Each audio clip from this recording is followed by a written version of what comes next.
Hello, my friends. Today we're going to discuss basic general maintenance on your RC vehicle. So here I have a TRX4 Sport. The general maintenance is pretty much the same on any of these vehicles. If you run in the water, you're going to have little things like let's see here if I can find one. There we go. Right in there you can see a little bit of rust forming on top of that screw there. So what I like to do is you take a little Q-tip, clean out that water as best as you can. If I've been mudding or anything like that, I like to, see, look at that. I like to just take my truck and rinse it off with a garden hose. I don't spray into anything, like with my thumb or any pressure. I just kind of rinse all the dirt and grime off. And we'll go in there. I got this nice little oil dropper bottle here. And I'll put one little drop of oil on top of that screw. Prevent it from rusting. And I'll go around and I'll check over the whole vehicle.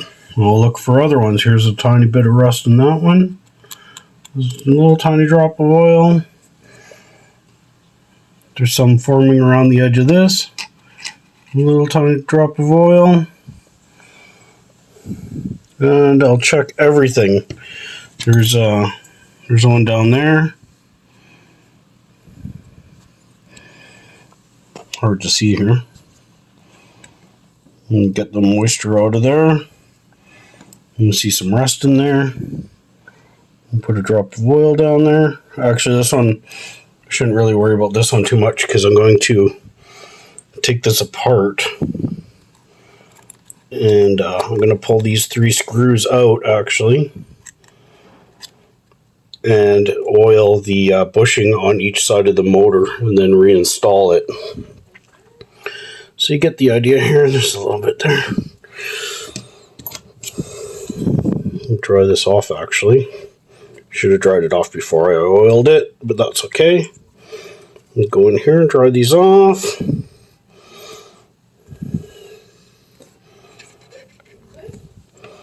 then I'll put a little drop of oil. Etc. You get the idea. You don't need me to video the whole thing.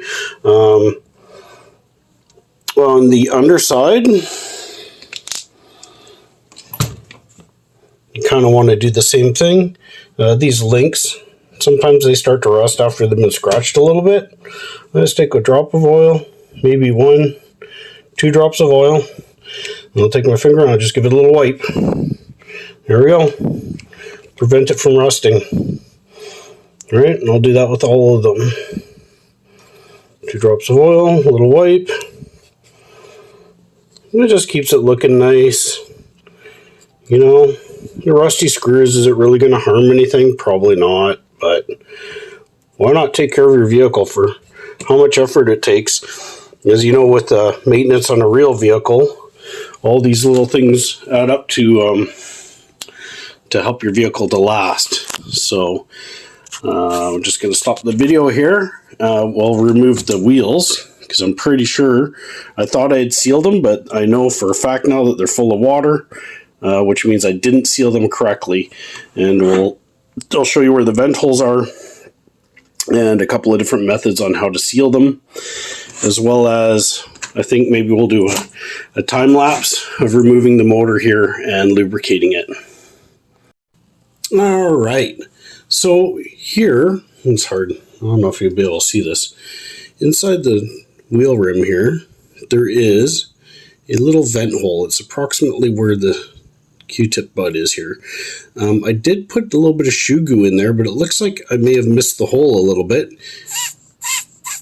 You can hear the air escaping. And if I really squeeze it, you can see the water coming out. So I'm going to wring this thing out as best as I can onto my piece of paper towel here. Unfortunately, you'll never get all the water out. And that's kind of a big issue. the water has a tendency to ruin the foam. So I'll try to get as much out as I can here. As you can see, there's a lot. Look at the puddles showing there. A lot of water got in there. I mean, I was driving up and down the creek, so kind of what do you expect, right? There we go. Look at that mess. Oh, that's all the strength I got. All right. Let's grab another paper towel here before I make a huge mess. There we go. All right. So now that I've wrung that out, I'm going to let it sit probably a day or two, and then I'll wring it out again. Then I'll go back and I will seal the vent hole with shoe goo again. Maybe I'll pick the old stuff out first and then reseal it. And hopefully that'll work. Unfortunately, it will seal a little bit of water in there, but it is what it is at this point. Ideally, you want to prevent that water in the first place. Okay, so now that I have squeezed the water out of the tires, I'm going to want to remove this wheel hex here.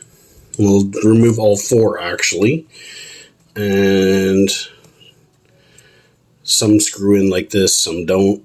Sometimes there's just a pin that slides off. We're going to slide that off. We're going to clean out this junk here. I'll take a Q-tip maybe. Try to dry it off as best as I can. Get in there, sorta. That's not too terrible.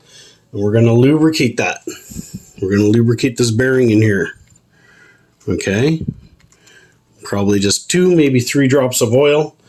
And then this thing can go right back together again. All right. So what we're trying to do is increase the longevity. Oops. The longevity of the hub bearings. All right. Oh, looks like I put that upside down. Sorry. My apologies. There we go. That's the correct way. Now, you can clean this and thread lock it if you want, but you don't really need to. In fact, I would kind of suggest not to. That way it comes out easy enough. When you use thread lock, you want to use the breakable stuff, not the permanent. You don't really need it on here because the wheel will sit over top of that hex and it prevents the pin from sliding out. So no harm, no foul there. Okay. The other thing you're going to want to do is you're going to want to take a look at, oh, look, there's some rust there. At all these rod ends and balls. And I like to put 1 drop on each side of each. On the shock side. Oh, am I getting it there? Yeah. Shock side. On the link side. On every single link, including the steering. Actually, you can see a little bit of rust on there. I'll put a little dab of oil and give it a wipe with my finger, etc. And I'll go across the whole vehicle and do that. Front, rear, everything. Now, I like to lubricate my drive shafts with the same oil. And I'll just put a drop on one side. I'll give it a rotation 180 degrees, and I'll put a drop on the other side. And that's it. I'll do it down here as well.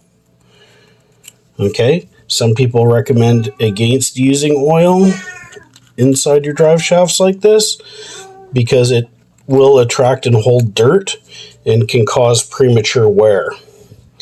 So my mentality is that some lubrication is better than no lubrication. And by the time these things wear out from that extra dirt in there, they're probably going to on their way out anyways. So you can use all kinds of different oil lubrication in there. You could use dry graphite if you wanted to for a lubricant instead of oil. So anyhow, the last thing I want to do is I want to go in and I'm going to pull, well, you can't see it. We're going to pull the motor out and I'm going to put a drop of oil on each bushing. And yeah.